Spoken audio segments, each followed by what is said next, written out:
Путін же у Астані говорив так само під час брифінгу про те, що спочатку переговори мають початися безпосередньо між обома сторонами, без якоїсь там великої кількості посередників, і принаймні може бути третя сторона, але вона має бути присутня при безпосередній участі делегацій. Ну а вже потім можна говорити про припинення вогню, хоча б тимчасове, хоча, знову ж таки, Путін заявив, що він не довіряє протилежній стороні, і треба переконатися в тому, що Україна не почне доозброюватися, переозброюватися, посилювати свою армію. Для Путіна демілітаризація України, саме обмеження нашого війська у чисельності, у засобах ураження, в родах військ, це дуже важливе питання. Зрозуміло, що він хотів би просто послабити Україну максимально, аби потім розпочати нову фазу війни. І зрозуміло, що Путін бачить ці перемовини і можливе припинення вогню як такий перепочинок для себе, для того, аби підтягнути всі свої хвости, закрити діри і знову ж таки розпочати нову фазу агресії. В цьому жодного сумніву абсолютно немає, і це зі слів Путіна випливає. Хоча він стверджує, що він за мир і хоче, власне кажучи, конфлікт загалом завершити.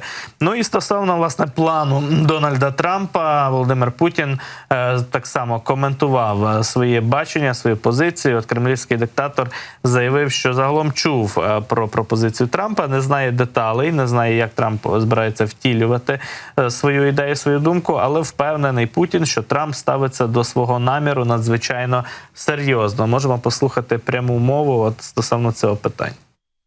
То, что господин Трамп, как кандидат в президенты, заявляет о том, что он готов и хочет остановить войну на Украине, мы к этому относимся вполне серьезно.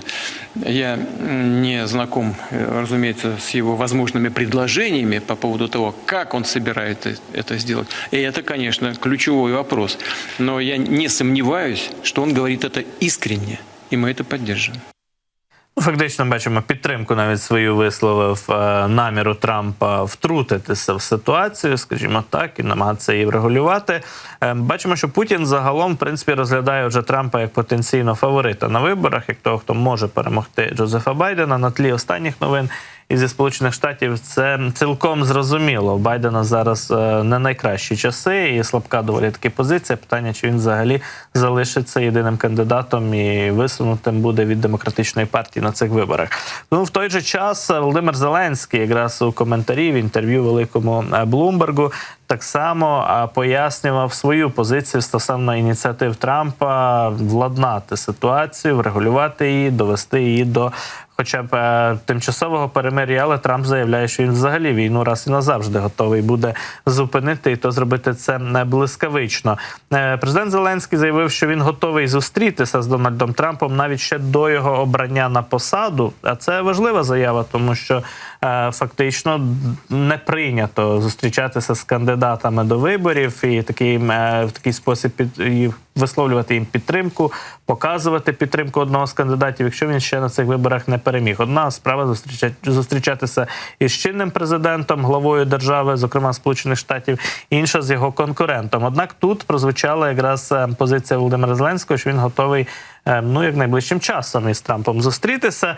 Ну, але важливо, що так само, зрештою, як і Путін, Зеленський запитав, які деталі плану Трампа, і хотів би, власне, з ними ознайомитися. Каже, якщо в Трампа є план, нехай він його оголосить, нехай він його нам повідомить. Якщо не готові робити це публічно, то тет-а-тет, готові розмовляти. І дуже важливо переконатися, що ми не залишимося без підтримки Сполучених Штатів тоді, коли там зміниться влада. Так само послухаємо якраз, власне, пряму мову президента України стосовно цього питання.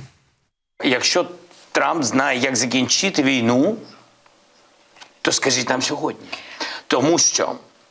Тому що якщо там є ризики нашої незалежності, ризики, що ми втратимо державність, то ми хочемо підготуватись до цього. Ми хочемо зрозуміти, чи в листопаді ми будемо з потужною підтримкою Сполучених Штатів, або ми будемо на самоті. Якщо він готовий дискутувати на тему закінчення війни в Україні, це сьогодні я готовий з ним зустрітись. Це для мене дуже важливо. Отже, зустріч із Трампом дуже важлива для Зеленського, і невідомо, чи вона відбудеться, і чи буде Офіс президента, і українська влада і дипломатичний корпус якихось зусиль докладати, аби цю зустріч зараз організувати. Але фактично цей сигнал безпосередньо від президента Зеленського на американську аудиторію вже прозвучав.